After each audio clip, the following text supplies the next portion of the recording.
Karena air laut itu sifatnya berbeda dengan air biasa. Dia asin. Kemudian Bapak Ibu sekalian, ya keasinan dia itulah yang membuat ragu para sahabat. Maka ditanya, bolehkah kami berwudu dengan air laut tersebut? Maka Rasulullah SAW menjawab dengan dua jawaban yang dibutuhkan oleh kita. Apa jawaban Rasulullah? Huwa tahuru ma'uhu al-hillu maitatuhu. Apa artinya itu? Ya, laut itu bersih, suci lagi mensucikan airnya. Berarti termasuk air laut itu air mutlak. Apa artinya air mutlak? Air yang suci lagi mensucikan. Suci apa maksudnya? Bisa Bapak Ibu konsumsi kalau mau. Kalau kuat minum air laut itu minumlah, tidak ada masalah itu. Tapi kan tidak kuat karena masalah asinnya. Kemudian mensucikan, bisa digunakan untuk mengangkatkan hadas, baik itu hadas kecil dengan wudu, berarti digunakan untuk berwudu atau mandi junub. Atau apa? Bisa digunakan untuk membersihkan najis. Berarti air itu namanya air mutlak, suci lagi mensucikan. Maka kalau dia disuling, maka penyulingan itu hanya untuk membersihkan atau memisahkan unsur air dari garam, sehingga apa? Tidak asin lagi. Maka itu tidak ada masalah pembicaraan. Sekarang yang menjadi pembicaraan di dalam masalah fikih kontemporer, canggihnya alat pembersih penyulingan sekarang ini masalah air limbah. Air limbah yang bercampur dengan kotoran dan najis. Semua najis di situ Bapak Ibu, semuanya BAB manusia, pemafuk di situ. Tapi ingat kita ya, kaidah dasar bahwa seluruh air yang diciptakan oleh Allah pada dasarnya bersih. Itu tuh. Maka kalau ada air kotor, berarti siapa yang mengotorinya? Makhluk yang mengotorinya. Kalau tidak hewan, kalau apa? Unsur manusia. Maka itulah yang salah kita. Banyak air bersih itu Bapak Ibu sekalian. Itulah sebabnya pabrik-pabrik, kalau kita membuat perusahaan, kita membuat pabrik, itu diusahakan jangan sampai limbahnya itu kepada sungai atau kepada sumber-sumber air bersih. Berdosa kita. Sungai yang tadinya Bapak Ibu sekalian jernih, bening, bisa diminum, gara-gara pabrik kita mengarah kepada sungai, semua limbah-limbah kotor itu tidak bisa diminum lagi air itu. Itu gimana dosanya kita? Atau kotoran-kotoran dimasukkan. Maka Rasulullah tidak menganjurkan tabung. Kalau kita kotoran itu umpamanya diairi, ditransfer kemana, itu tidak dibenarkan ditransfer ke tempat sumber-sumber air seperti ke sungai, ke apa, tidak boleh. Maka yang paling tepat bahwa kotoran-kotoran itu ditimbun Bapak Ibu sekalian, bukan diairi kepada sungai apa segalanya. Maka di sini sekarang kebanyakan kita membuat tempat-tempat buang kotoran di pinggir sungai semuanya. Itu kurang tepat. Dan seharusnya apa? Unsur ditimbun. Rasulullah SAW juga begitu. Mereka sahabat Rasulullah dulu bagaimana mereka Ya ditimbun. Kalau seandainya mereka mau BAB, mereka jauh dari manusia, setelah itu digali lubang, setelah itu ditimbun, selesai. Maka inilah yang tepatnya. Dan ini semua ya contoh Rasulullah ini semuanya menjaga. Karena Bapak Ibu sudah diberikan oleh Allah air sungai yang bersih, kemudian air mata air yang bersih, air hujan yang bersih. Ya Allah, semua bersih. Manakah manusia silakan manfaatkan. Tapi di samping manfaatkan ada tugas kita menjaga. Maka menjaga itu sendiri. Kalau kita jaga untuk kepentingan manusia banyak, itu beribadah kita itu. Maka di negara-negara maju tidak boleh membuang limbah itu, limbah-limbah pabrik, limbah-limbah apa saja, kotoran-kotoran WC apa semuanya itu ke sungai-sungai Bapak Ibu sekalian. Karena itu mengotori. Kita yang tahu banyak hukum, kita yang beragama Islam adalah orang yang lebih hebat di dalam masalah itu.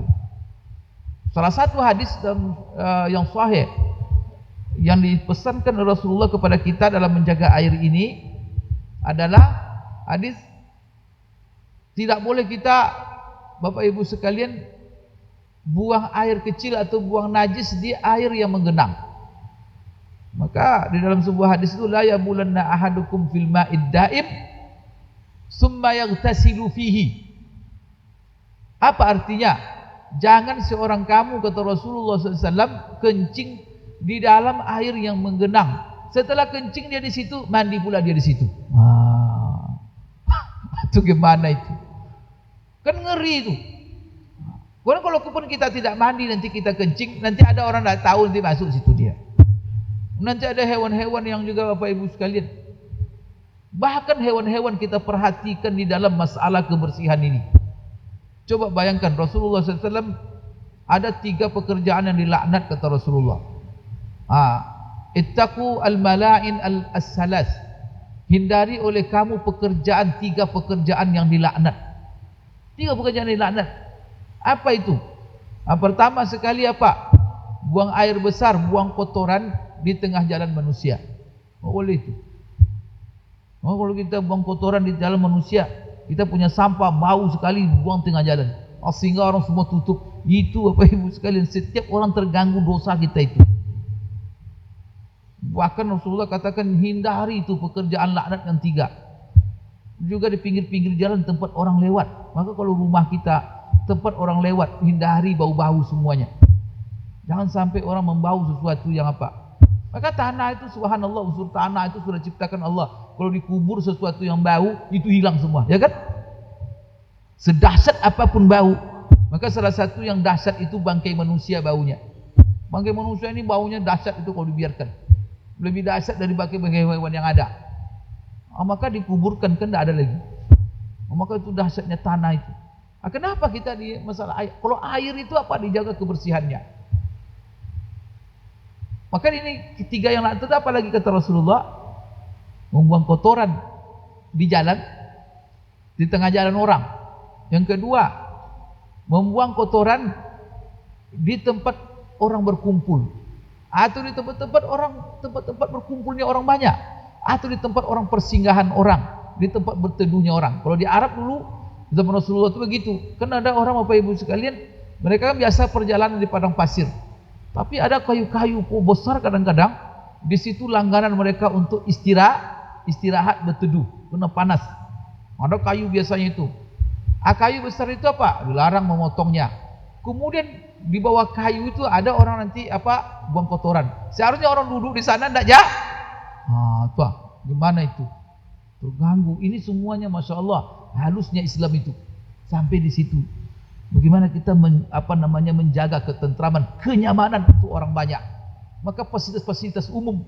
Maka kalau bahasa sekarang, seluruh fasilitas umum diharamkan kita untuk membuang kotoran di sana. Maka orang yang paling hebat menjaga kebersihan fasilitas umum itu adalah umat Islam. Kenapa? Membuang kotoran tempat-tempat umum itu dalam Islam itu adalah pekerjaan terlaknat. Bahkan Bapak Ibu, jangankan tempat umum fasilitas manusia, untuk hewan pun termasuk. Maka yang ketiga apa? Kencing di dalam lubang. Lubang-lubang hewan itu. Punya ada lubang tikus, kita arahkan kencing kita ke lubang tikus itu. Itu dosa itu, tidak boleh itu. Ada lubang banyak, lubang semut. Kita arahkan pula ke situ. Itu ada hewan di dalam. Mereka juga kepengen hidup nyaman seperti kita. Hanya nggak diarahkan pula ke situ. Kan banyak tempat yang lain lagi. Jadi di sini Bapak Ibu itu kena halusnya juga, dan itu juga pekerjaan yang dilaknat. Mungkin ini kita hindari. Ini sebenarnya kalau kita ambil maknanya apa? Menjaga kebersihan fasilitas umum. Yang kedua apa? Bapak Ibu jangan mengganggu kehidupan makhluk hidup yang lain. Kita ikut andil bagaimana menjaga kenyamanan kehidupan mereka. Baiklah, di dalam masalah sekarang ini adalah yang canggih sekarang ini, ada air yang sudah bercampur dengan najis. Karena di situ tempat pembuangan limbah kotoran. Aslinya air itu adalah bersih. Kemudian Bapak Ibu sekalian, maka air yang disebut air najis aslinya adalah kencing. Tapi kalau kencing keluar itu memang air najis.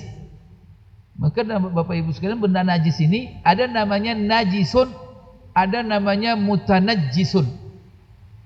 Kalau najisun ini memang aslinya najis, kencing, berak, itulah barang-barang yang diharamkan itu, babi, itu najis itu.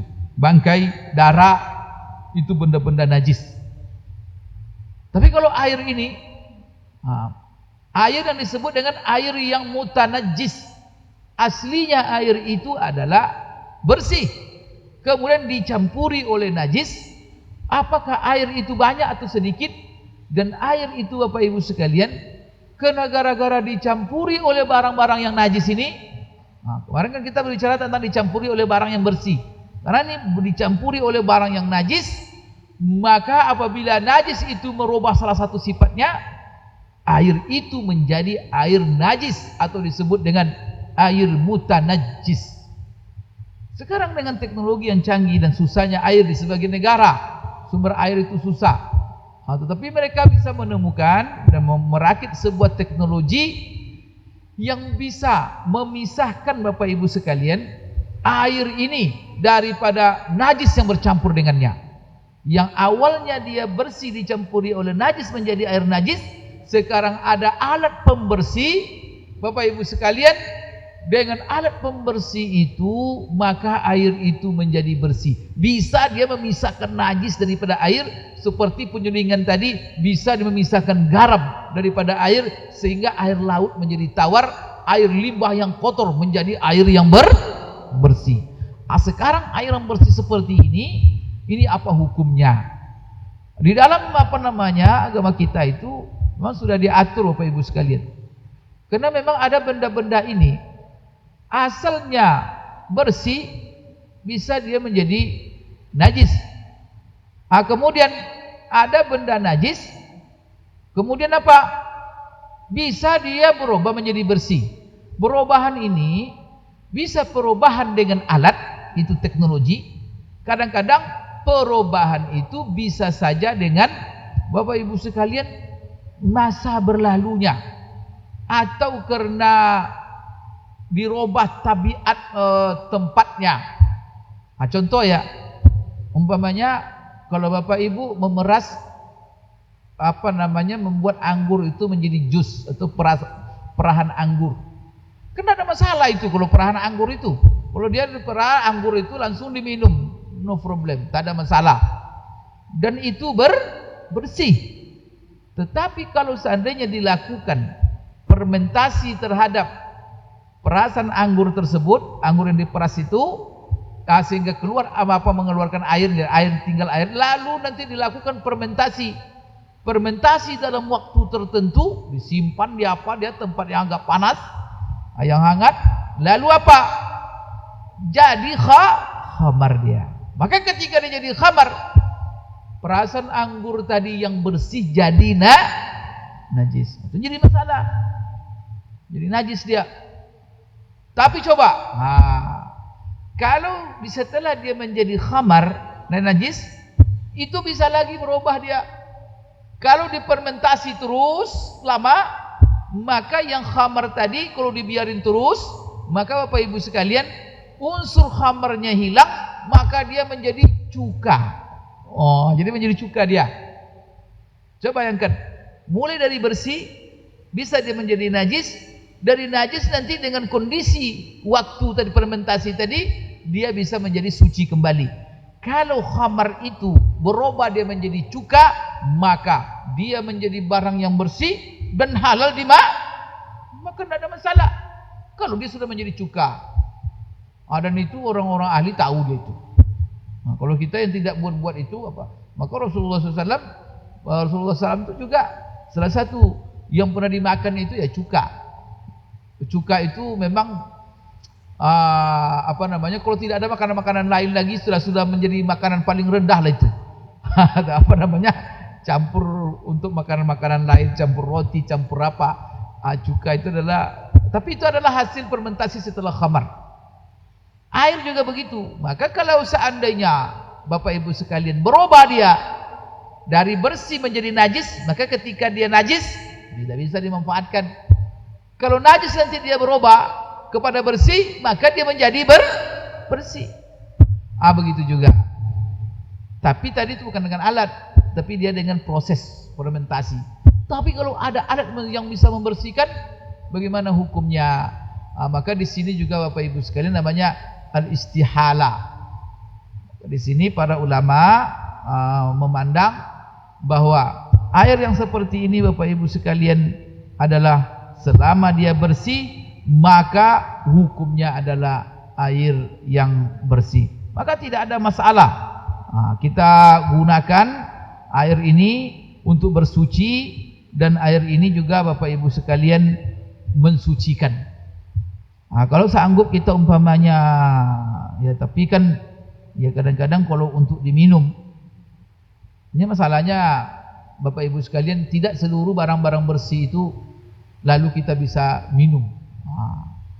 Kadang-kadang ada masalahnya efek kesehatan.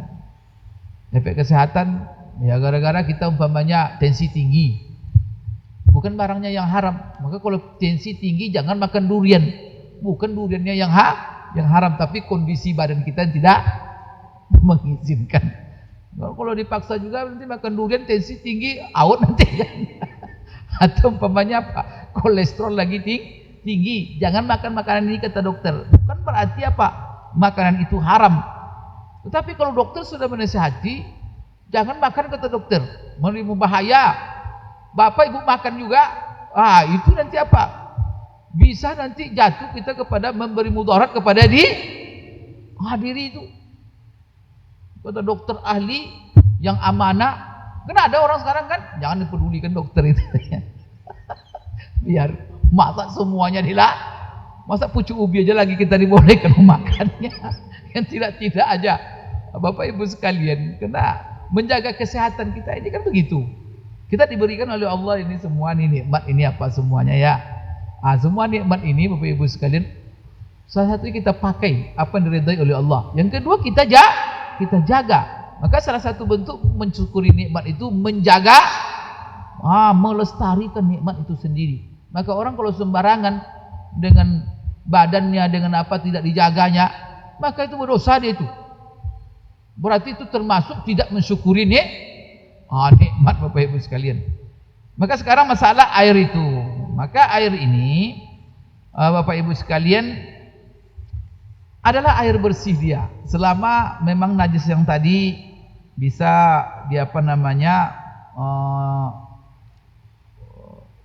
Bapak Ibu sekalian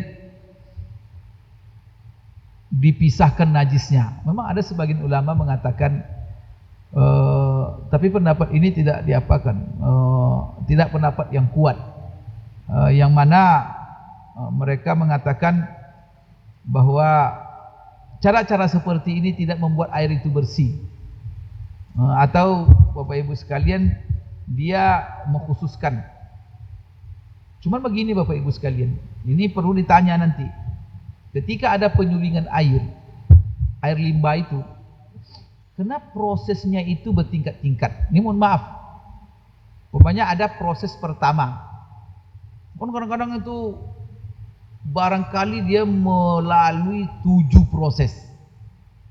Tapi setiap proses itu bisa dimanfaatkan. Kadang umpamanya apa? Proses pertama, najis yang dihilangkan baru 20%. Maka dalam proses pertama air itu masih itu maksudnya. Maka itu harus ditanya itu kalau kita memakai air yang mana air itu adalah dibersihkan dari air limbah dengan alat. Ingat alat itu di barat juga begitu itu. Ada proses. Maka mereka nyatakan air itu layak diminum kalau sudah sampai ke proses terakhir sekali. Kalau tiba di proses ini hanya layak untuk dijadikan sebagai penyiram tanaman. Itu tuh. Kemudian penyiram tanaman. Tapi begini, kalau seandainya diumumkan kepada kita bahwa air ini yang sampai ke Pekanbaru umpamanya dari limbah ini umpamanya itu baru proses ketiga, artinya belum proses yang sampai Bapak Ibu sekalian bisa diminum, bisa untuk mensucikan apa, maka kita juga hati-hati. Maka kita boleh umpamanya digunakan untuk menyirami tanaman, tapi ingat kita jangan dijadikan menyirami tanaman-tanaman di tempat orang-orang banyak, yang mana di situ orang lewat untuk pergi sholat atau di masjid atau di kawasan-kawasan taman masjid apa segalanya. Karena orang-orang kadang tak bersandal, nanti dia orang menginjak najis air itu, karena air itu masih statusnya najis. Tapi kalau kebun yang jauh atau apa namanya dari jalan orang apa, itu tidak ada masalah. Karena untuk menyirami air, untuk menyirami tanaman-tanaman, untuk memberikan makan tanaman-tanaman, itu tidak diharuskan dari air yang bersih. Nah, oleh karena itu apa? Pupuk tanaman-tanaman itu rata-rata adalah barang-barang najis, malah kotoran hewan, kotoran kerbau, kotoran apa, itu yang menjadi pupuk. Tapi kalau seandainya air itu sudah full, maka kalau dia masih separoh, masih 2/3, artinya masih ada unsur najis, maka itu jangan digunakan untuk Bapak Ibu sekalian untuk mensucikan. Baru kita nanti pastikan kalau seandainya ada pengumuman daripada lembaga ataupun instansi yang berwenang untuk mempertanggungjawabkan bahwa air itu sudah disuling secara sempurna, dan orang-orangnya amanah Bapak Ibu sekalian, insya Allah tidak ada masalah. Air itu bersih dan air itu mensucikan. Maka di sini para ulama sendiri menjelaskan tidak ada masalah kita menggunakan untuk dalam bersuci, tidak ada masalah kita gunakan untuk minum, dan juga air itu Bapak Ibu sekalian baik mensucikan najis dan juga mengangkatkan hadas, itu semuanya dibolehkan. Ini adalah masalah Bapak Ibu sekalian air yang disuling ya. Tapi ingat, disuling bukan air laut, tapi ini adalah airnya najis. Karena sekarang banyak Bapak Ibu sekalian di negara-negara maju bahwa ini mohon maaf, di negara maju itu air-air yang kita gunakan untuk pembersih apa itu langsung disuling. Nanti kembali lagi dijadikan mandi lagi kena. Nah, dia keluar dari bawah itu nanti jadikan mandi. Atau gimana itu? Kalau sempat najis itu, karena susahnya air, sehingga mereka menciptakan alat itu, merakit alat itu untuk apa? Untuk menghemat. Tapi ada juga mereka yang membedakan. Ada yang mereka bedakan, dan maka ini juga hati-hati kita membedakan mereka untuk air yang menyiram apa itu mereka tidak sucikan, tidak suling. Tapi nanti untuk digunakan mandi atau cuci tangan, itu baru mereka suling dengan bersih. Artinya barangkali untuk penyiram air yang di WC itu mereka gunakan cuman penyulingannya tingkat-tingkat apa gitu. Kalau dalam bahasa Arabnya sunaiyah itu belum full, sehingga apa? Dia itu masih bercampur dengan najisnya. Tingkatnya mungkin tingkat pertama baru. Tapi yang untuk dialirkan ke keran mandi atau kan cuci tangan, itu yang full sudah bersih. Apa yang terjadi kadang-kadang di WC-WC barat itu, bahwa WC barat itu kan tidak menyediakan tempat menyediakan air untuk bekas kita setelah kita BAB atau buang air besar atau kecil. Mereka hanya menggunakan tisu. Untuk Bapak Ibu ketahui, maka tisu ini juga masalah kontemporer ini. Tapi sebenarnya dia mengakar daripada masalah lama, bahwa apa? Tisu itu adalah, selama bahan tisu itu adalah bahan-bahan bersih, maka dia itu bisa digunakan untuk membersihkan najis dan bisa digunakan untuk beristinja. Nah, Rasulullah SAW beristinja dengan batu. Kalau batu, kalau kita lihat tisu lebih membersihkan daripada batu. Kita lebih apa? Oleh karena itu menggunakan tisu di WC-WC barat itu, Bapak Ibu jangan ragu. Maka saya katakan jangan ragu, jangan was-was. Karena ada orang kadang-kadang tisu adalah WC itu, tapi dia sudah biasa pakai air. Tapi penyiraman tidak ada. Kadang-kadang keluar dari WC itu dicarinya air di luar itu. Dan auratnya terbuka. Ini orang seperti ini gimana ini? Tisu itu sudah menjadi alat pembersih. Bapak Ibu sekalian, ini mohon maaf ya. Memang ada mazhab, seperti mazhab Syafi'i memang ketat. Ya. Mazhab Syafi'i itu ketat dalam masalah apa? Membersihkan najis ini harus ada unsur air katanya. Tapi saya melihat pendapat lemah. Bagaimana dia dengan masalah Bapak Ibu sekalian istinja dengan batu, tidak ada pakai air. Kemudian juga istinja ada air kecil, ada dari kencing, juga Bapak Ibu pakai batu, dan itu dianggap bersih. Apalagi tisu. Maka itu pendapat lemah. Maka yang kuat sekarang itu, Bapak Ibu, dengan alat-alat sekarang ini, dengan sistem WC sekarang ini, tisu itu adalah sebagai alat pembersih. Kemudian, sebagian orang kadang-kadang dia tidak pakai tisu, tapi dia ambilnya air yang ketika ditekannya itu WC itu, WC duduk atau apa, kan keluar air itu. Air itu yang digunakannya untuk pembersih. Itu hati-hati. Masalahnya apa? Kadang-kadang itu air sulingan, dan sulingannya tingkat awal baru. Maka air itu bukan air bersih, karena air itu hanya dimanfaatkan untuk mendorong kotoran itu. Ya mungkin sebagian daerah, ini Bapak Ibu, kalau kita ya alhamdulillah banjir air. Maka WC kita semuanya yang digunakan itu adalah air bersih semuanya. Tapi kalau negara-negara yang melakukan penyulingan ini karena mereka hemat air, itu Bapak Ibu sekalian, saya kemarin ke Beijing, saya masuk ke WC di jalan dari Ximen kemana saya itu ke arah Taiwan. Saya masuk ke WC, WC-nya kotor sekali. Nah, ketika air air WC itu memang kayak kotoran aja isinya. Nah, itu menunjukkan bahwa untuk menyiram padahal kalau kita nyuci tangan airnya bersih, berarti dibedakan oleh dia antara sulingan untuk membuang kotoran di dalam tempat duduk WC itu, kemudian dengan air untuk mencuci tangan. Nah, maka kita jangan, kalau seandainya dipastikan ragu, kita digunakan orang itu, kita bisa tanya, kenapa salah begini Bapak Ibu? Kalau kita jadikan air kotor najis itu sebagai pembersih, ingat, najis itu artinya bakteri. Kalau bahasa kedokterannya itu terjemahannya, mulai kita lihat kamus-kamus itu, najis itu artinya bakteri, virus. Maka kalau kita jadikan pembersih, apalagi kita jadikan pembersih untuk alat-alat sensitif kita, itu berbahaya. Maka jangan dijadikan hal-hal yang sembarangan. Bapak Ibu sekalian, ini adalah masalah air dan juga masalah tisu ya. Maka tisu ini tidak ada menjadi masalah. Kemudian sekarang ada juga, itu juga memberatkan. Ada orang kadang-kadang kalau sudah pergi ke negara barat itu, kemana-mana dia bawa botol aqua kosong, karena di situ tidak disediakan ya itu tidak ada masalah kalau Bapak Ibu mengatakan. Tapi kan kalau kan memberatkan, kalau selama tisu ada, itu membersihkan. Tapi kalau seandainya kita membawa juga botol juga dan tidak memberatkan, ya kita buat dua, kita bersihkan dengan tisu dan kita tambah dengan air. Itu juga itu yang dipuji oleh Allah itu. Maka dalam Al-Qur'an itu, fihi rijalun yuhibbuna an yatatahharu. Allah memuji ahlu Quba, penduduk Quba.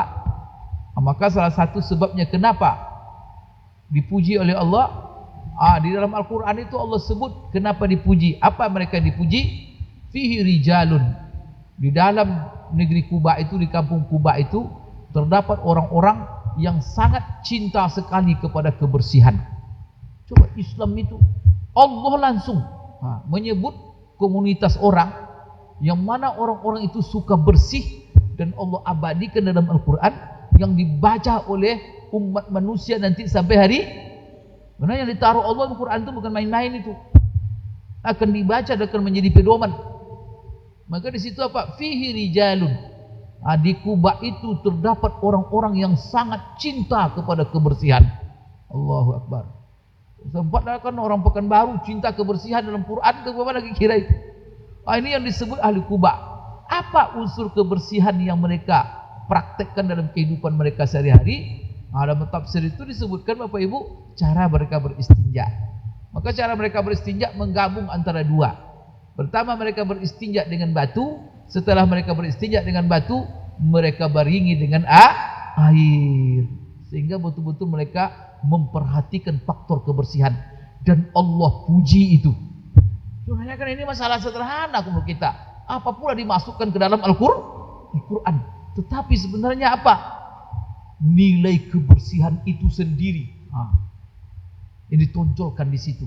Maka umat Islam harus menjadi umat yang bersih.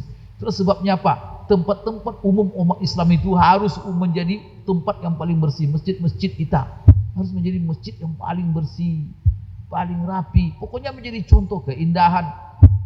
Itulah sebabnya Rasulullah SAW ketika kita memerintahkan mendirikan masjid umpamanya, dalam sebuah hadis itu dikatakan, amara Rasulullah bibina'il masajid wa amara bitanzifihi.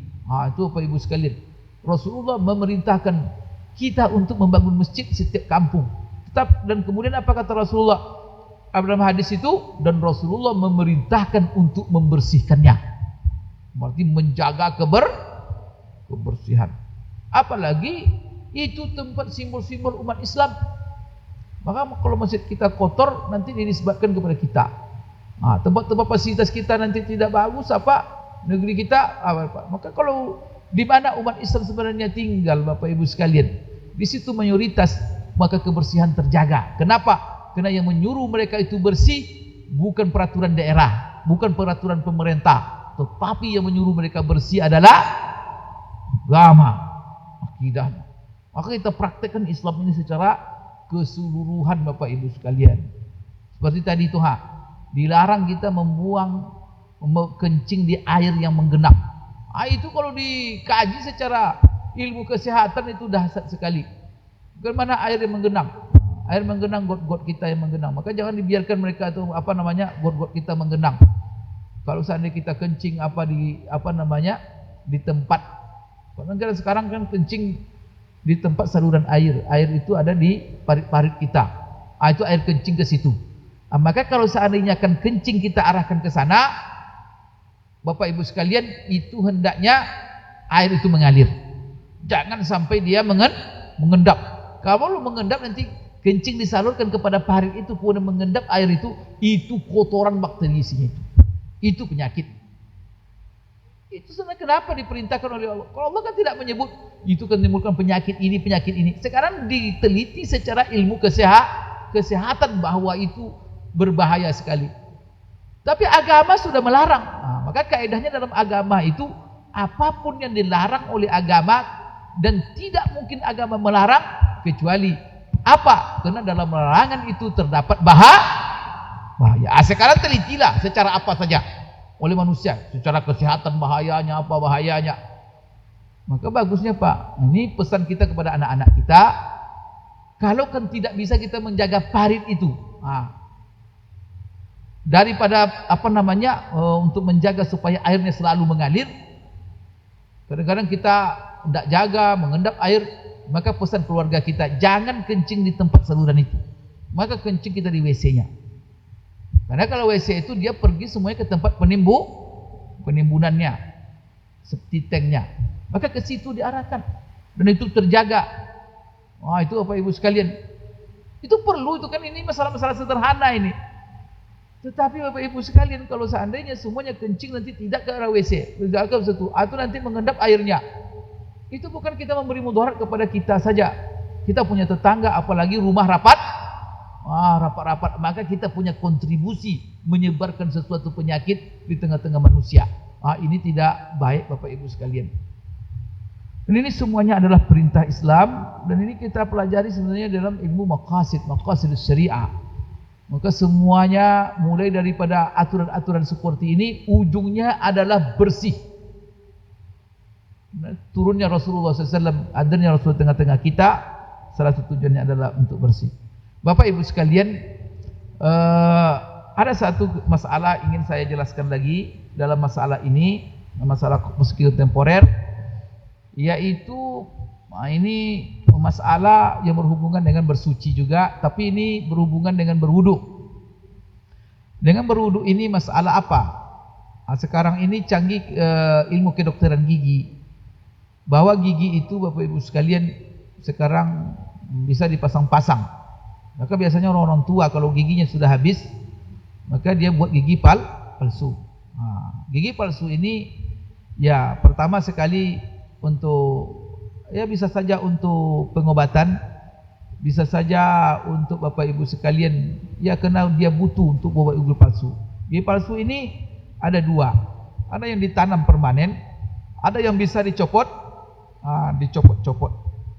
Barangkali masalah gigi palsu ini, apa hukumnya membuat gigi palsu ini? Membuat gigi palsu ini Bapak Ibu sekalian, pertama sekali, kalau ada darurat atau hajat untuk membuat gigi palsu, silakan. Tapi kalau tidak ada hajat, tidak ada darurat, maunya giginya sudah tidak ada. Kemudian ada hajat-hajatnya apa? Kalau tidak ada gigi, susah makan. Maka apa? Dia perlu gigi. Dan makan itu kan penting. Dan itu adalah hajat. Karena yang hajat itu Bapak Ibu, kalau dia tidak ada, kita susah dibuatnya. Maka itu apa? Agama biasanya datang membawa rukhsah kepada kita, dispensasi keringanan. Maka orang-orang seperti ini ada diizinkan untuk dia. Kadang-kadang tidak diizinkan untuk orang yang normal. Maka orang seperti ini diizinkan dia untuk merakit giginya. Tapi bagaimana? Silakan merakit gigi dengan barang-barang yang suci. Tapi jangan sampai gigi palsu itu dibuat barang-barang yang najis. Umpamanya apa? Terbuat dari tulang babi, itu apa? Itu jangan. Cuman yang persoalkan juga sekarang ini, bagaimana kalau seandainya membuat gigi palsu dari bahan-bahan berharga seperti perak, seperti emas, gigi palsu. Maka gigi palsu ini kalau dari bahannya Bapak Ibu sekalian emas atau perak, karena orang-orang kaya kadang-kadang ingin menunjukkan giginya pula di situ dia. Maka dia buat emas menunjukkan kekayaannya. Maka apa hukumnya? Hukumnya pertama sekali secara mendasar, kalau bagi laki-laki tidak boleh pakai emas ini sama sekali, walaupun untuk gigi. Walaupun untuk gigi palsu, patah giginya satu kemudian diganti dengan gigi emas, kalau sengaja, kalau ada penggantinya selain emas bisa, maka tidak dibolehkan dia memakai emas. Cuman kalau seandainya, Bapak Ibu sekalian, kata dokter gigi Bapak Ibu ini bapak tidak bisa kecuali emas. Karena terjadi di zaman Rasulullah, seorang Bapak Ibu sekalian dalam perang, dalam kondisi Arfaja namanya, kemudian dalam kondisi perang Al-Kulab, itu terjadi apa? Bahwa salah satu giginya patah. Lalu setelah itu digantinya dengan gigi perak. Setelah diganti dengan gigi perak, membusuk dia. Membusuk dia sehingga dia merasa sakit. Datang dia kepada Rasulullah mengadu, maka Rasulullah bilang apa? Ganti gigi kamu itu dengan emas. Maka Rasulullah suruh dia mengganti emas. Setelah diganti dengan emas, sehat. Dan dia laki-laki. Maka di sini Bapak Ibu sekalian, bahwa apa? Laki-laki boleh dia memakai gigi emas itu dalam kondisi darurat. Memang itu solusinya. Tapi kalau bagi ibu-ibu gimana? Kalau ibu-ibu begini, kalau ibu umpamanya, ini tergantung juga niat. Kalau seandainya untuk bangga-bangga dia gigi emas memamerkan kekayaan, gigi saya aja emas, apalagi apa semuanya. Jadi tidak. Tapi kalau seandainya dia cuma bisa biasa berhias, untuk perhiasan atau apa, ya tidak ada masalah. Kalau kenapa? Karena pada prinsipnya wanita boleh memakai emas. Kemudian kalau seandainya gigi itu ditanam, ini ada persoalan kadang-kadang saya sering ditanya, kalau seandainya gigi itu ditanam, gigi palsu ini, kemudian Bapak Ibu ini paling sering ditanya. Kemudian juga kadang-kadang pakai cincin, kemudian meninggal dunia, cincinnya tak bisa ditanggalkan. Kemudian Bapak Ibu sekalian, giginya, kalau sempat nanti, kalau giginya gigi palsunya bahan-bahan tidak berharga, tidak masalah. Masalahnya mencopot sesuatu dari mayat itu satu aja konsepnya. Kenapa? Karena yang ada di badannya itu sifatnya harta. Banyak ada cincin emas, itu harus dicopot. Masalahnya apa? Ketika dia meninggal, cincin itu bukan milik dia lagi, itu harta ahli tidak boleh dia bawa lagi.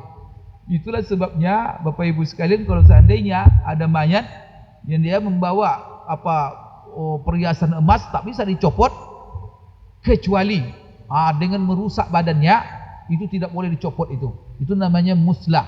Muslah itu artinya apa? Tidak bisa dicopot kecuali dengan memotong sebagian dagingnya, itu haram kita ambil, itu tidak boleh. Cuman apa? Boleh diambil nanti kalau seandainya barang itu sangat berharga sekali, boleh diizinkan. Begitulah Islam ini memandang harta itu.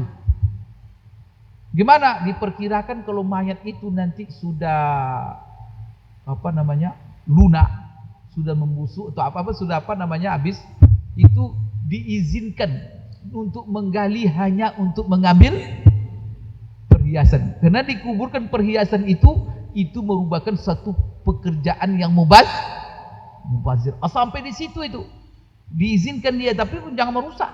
Mayat itu tetap dikubur nanti, cuma digali hanya untuk mengambil perhiasan itu saja. Itu dipatwakan oleh ulama itu. Jadi kalau seandainya seorang mayat dia memakai emas, ketika apakah di gigi, apakah di tangan, apakah di mana saja, dan tidak mungkin dia ambil kecuali dengan dipotong sebagian organnya, maka itu tidak boleh diambil. Dan kalau seandainya ahli warisnya juga pengen mengambil, maka kuburkan dia dulu, dan masa tertentu nanti kalau diperkirakan sudah lunak semua dan bisa diambil tanpa merusak badannya, maka silakan gali kuburnya dan diambil perhiasan itu. Ini menunjukkan Bapak Ibu sekalian nilainya harta. Karena dengan membiarkan itu mubazir, dan itu adalah hak ahli waris. Sempat umpamanya intan permata yang harganya miliaran, atau gimana itu? Diincar oleh orang dan itu melekat pada badannya. Jadi di sini hukumnya Bapak Ibu sekalian tidak ada masalah. Dan juga masalah gigi ini banyak masalah ini. Dan ini dikaji oleh ulama di dalam masalah bersuci. Dalam masalah bersuci, salah satu yang dikaji oleh ulama dalam masalah bersuci ini adalah masalah gigi yang palsu tadi. Sekarang kalau seandainya gigi itu permanen, kalau permanen itu tidak ada masalah. Sekarang kalau seandainya gigi itu Bapak Ibu sekalian bisa dicopot-copot, dan juga kalau seandainya ada orang hidungnya umpamanya copot atau bagaimanalah kecelakaan, lalu digantinya dengan hidung palsu, nanti kan berhubungan dengan masalah bersuci itu. Kalau dalam masalah gigi tadi, itu adalah yang berhubungan dengan masalah bersuci ini, masalah berkumur-kumur. Karena sebenarnya anggota badan yang sudah disambung itu, yang menyambung itu bukan anggota asli lagi, maka aslinya dia itu tinggal lagi gusi-gusinya lagi. Maka seharusnya air itu harus mengenai gusinya semuanya. Maka apakah harus dia mencopot gigi palsunya ketika dia berwudu untuk kumur-kumur? Maka ini yang menjadi masalah sebenarnya dalam masalah kontemporer, dalam masalah merakit gigi palsu ini. Di sini Bapak Ibu sekalian sebenarnya kembali kepada masalah hukum berkumur-kumur itu sendiri. Karena masalah hukum berkumur-kumur sendiri itu, kumur-kumur ini berbeda pendapat ulama. Ada mengatakan hukum berkumur-kumur ini adalah wajib. Itu pendapat mazhab Hambali.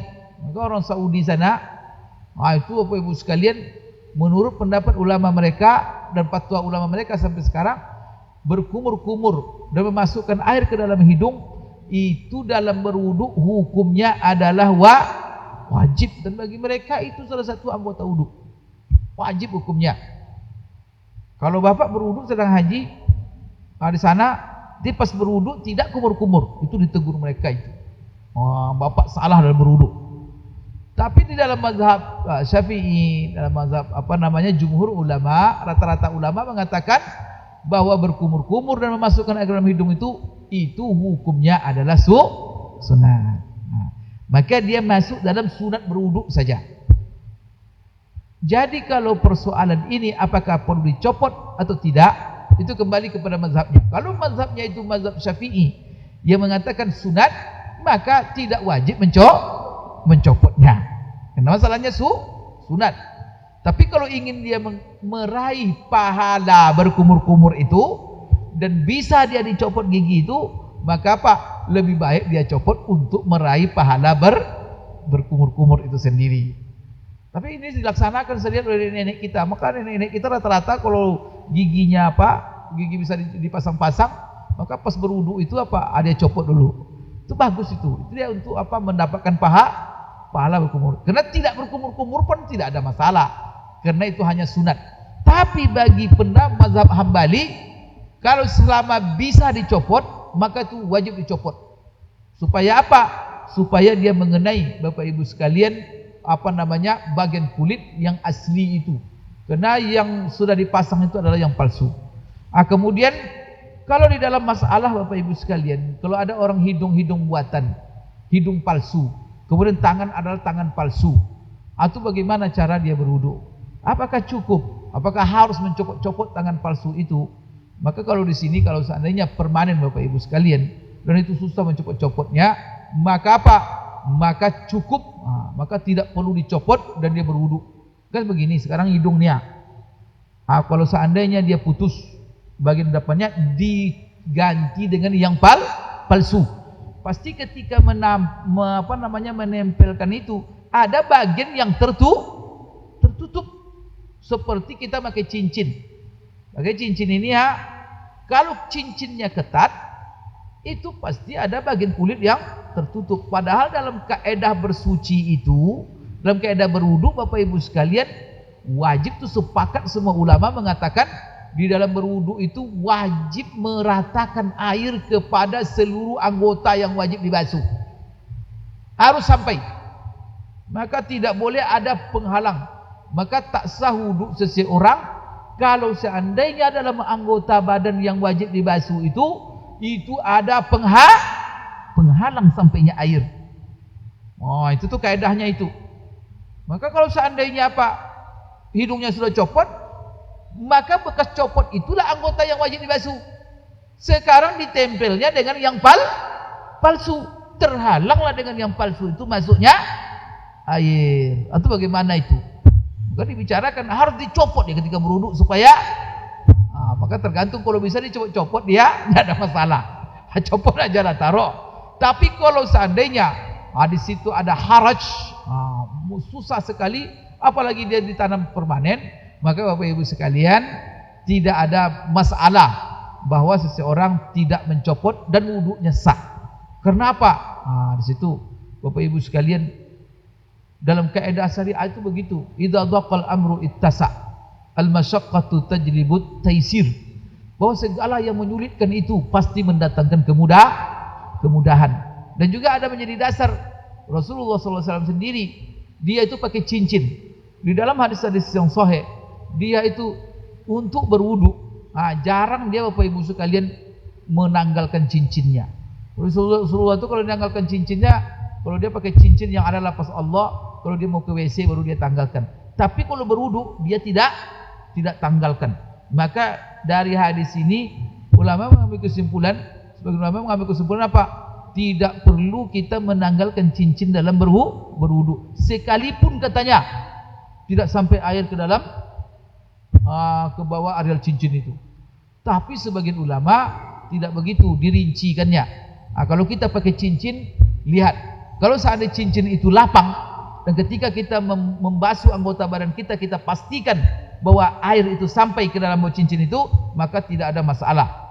Kalau seandainya sempit sekali dan yakin kita tidak akan sampai air,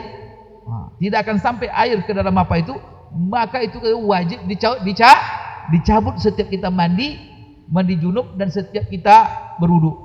Kemudian kalau seandainya dia tidak terlalu sempit, ketat, tetapi dia bisa digoyang, digoyang-goyang dengan masukkan air, maka cukup dengan menggoyang-goyangkannya.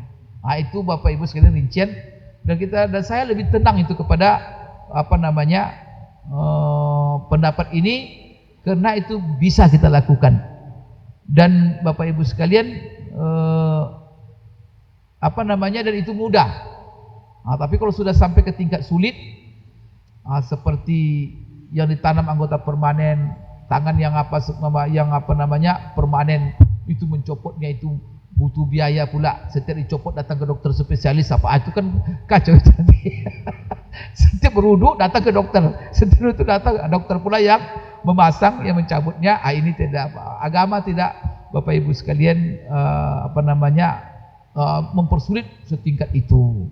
Ini barangkali yang dapat saya sampaikan dalam masalah-masalah fikih kita, dan insyaallah nanti akan kita sambung dengan masalah-masalah lain nanti yang tetap juga masih dalam bab ibadah, yang mana kita fokuskan nanti masih dalam bab taharah dan dalam kondisi dalam bab berwudu, dan juga nanti masalah mandi yang berhubungan dengan perkembangan kekinian sehingga menimbulkan masalah. Dan mungkin besok kita akan melihat banyak sekali masalah-masalah perhiasan wanita yang menghalang air, yang apa semuanya. Ini khusus wanita ini banyak ini. Bedaknya, gincunya, make upnya, apa semuanya kan yang sekarang ini kan marak. Ini kemana nih cara bersucinya ini? Ini Bapak Ibu sekalian kan kita kaji pada minggu akan datang.